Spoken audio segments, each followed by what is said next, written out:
Hallo almal, ek is Carly Erasmus, 'n geregistreerde dieetkundige by die Hart en Beroerte Stichting.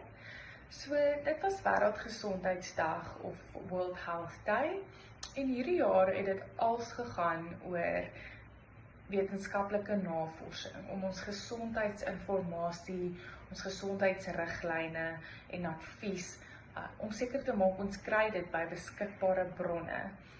Kyk byvoorbeeld na informasie van die Wêreldgesondheidsorganisasie of World Health Organization. Hierdie informasie is gebaseer op feite, op studies en wetenskaplike navorsing wat gedoen word.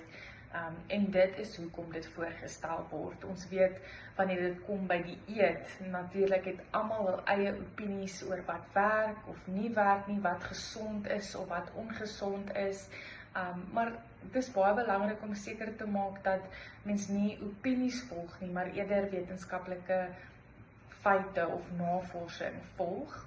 By die Hart en Beroerte Stichting het ons span van gesondheidspersoneel, ons het susters, ons het dieetkundiges wat seker maak dat die informasie wat ons deel gebaseer is op wetenskaplike navorsing. So gaan kyk gerus op ons webtuiste. Ons het resepteboeke vir verskillende gesondheidskwessies, byvoorbeeld diabetes, cholesterol, natuurlik hoë bloeddruk.